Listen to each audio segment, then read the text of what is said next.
Hello people, I'm here in the world of darkness to tell you a little bit about the various clans that inhabit the world. Today, we're going straight at one of the quote-unquote independent clans, the Giovanni, who personally scare the hell out of me. So sit back, relax, and listen to the tale of everyone's favorite power-hungry inbred necromancers. Yeah, you know what I said. The tale of the Giovanni doesn't start off like that of the other clans. In a previous video on the Vorman twins, I explained how the first vampire came to be, and how the clans were essentially founded. But the Giovanni differ drastically from the others due to being relatively new. If you can call forming over 7 centuries ago relatively new. Before they were known as the Giovanni, they were the Jovian family, who practiced a primitive form of necromancy in Rome, pioneering a new path of necromancy which specializes in letting the practitioner command, interact, and combat spirits.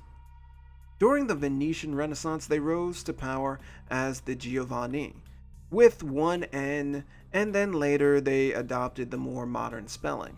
They made their fortune on banking and the rise of the middle class, not to mention cornering the Mediterranean trade market by employing less than legal methods.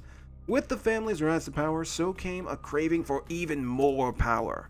The world of the mystic gave Augustus Giovanni an opportunity that he couldn't refuse. You see, the clan of death, the Cappadocians, needed assistance that Augustus was all too happy to provide. Their leader and antediluvian Cappadocius wished to understand the mysteries of death and thereby God, eventually getting to the point where he could diablerize the Almighty. Diablerie is something a vampire can do to consume another's soul, thereby gaining that person's power. The clan of death soon came to the realization that they lacked knowledge on the soul. Who better to assist them than the family who wrote the book on manipulating spirits? Augustus, who had been convinced that the embrace of his family into a vampiric clan would exponentially increase their power, had entertained offers from various clans. But it was the Cappadocians that sealed the deal. Not only were they interested in the secrets of death, but due to their need to complete their quest, they could be manipulated. Despite protests from members of the Clan of Death, Cappadocius had his most favored servant turn Augustus, who in turn turned members of his family. They became something between a bloodline and a cult within the Cappadocian clan.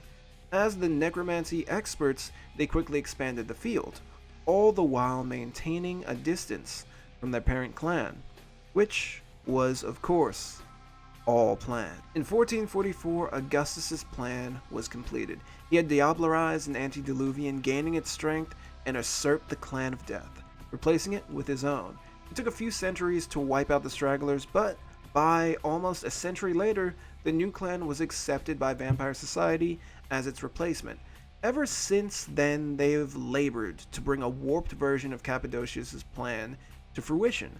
By breaking down the shroud between the mortal and spiritual planes, the Giovanni will be able to control the vast swath of spirits that will be released in order to control the world.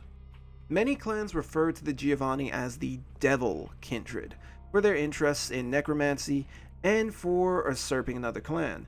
They keep a fair amount of secrecy about their practices among their family that at best would be considered out of date, at worst criminal, namely keeping it all in the family. In public, they are polite and respectable, maintaining their neutrality in the war between the Camarilla and Sabbat. Many of the members come from the original family and share the dark olive skin complexion of Italians, but also other inherent features. Not to say that all Giovanni share these, for the Giovanni clan has spread their tendrils far and wide. Regardless of where they come from, the background of the members of the clan are usually very similar. They often spend time as a ghoul in service to the clan, learning the arts of necromancy, politics, and, well, general skullduggery. A particular weakness that plagues the clan pertains to their bite. While feeding on mortals, their bite causes an excruciating pain, so much so that the victim going into shock or outright dying is not out of the norm. Their clan disciplines are Dominate, Necromancy, and Potence. Dominate is one of the most dreaded disciplines. It allows the user to influence the thoughts and actions of another through sheer force of will. The only catch is that eye contact must be made between both parties. Necromancy is the control of the undead. In the Giovanni's case, their path not only affords you the ability to see spirits, but summon those who have passed in order to converse with them or bind them to certain places. Potence can give a kindred physical power beyond mortal bounds.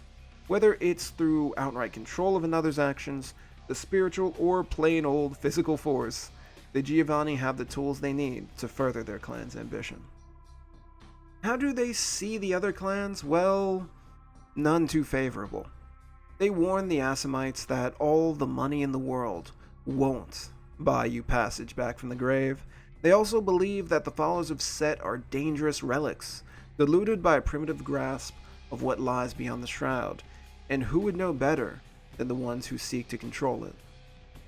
Now, when dealing with a Giovanni, remember this quote: "You misunderstand the situation if you think you're important to me, alive." Thank you guys for watching. I am JB Illusion. If you would like to learn more about Vampire the Masquerade, check out the video I did on Jeanette and Therese Vorman, who aren't exactly main characters, but are great characters in Vampire the Masquerade Bloodlines. I talk about their clan, the Malkavians, and a bit of vampire history. Now, also check out another lore video that I did, just because, hey, I love doing lore videos, and maybe tell me what clan you would like for me to cover in the future in the comments down below. If you like this video, please give me a thumbs up. If you did not like this video, please dislike away and tell me what I can do to improve. I'm trying, guys. As always, be excellent to each other and have a great day.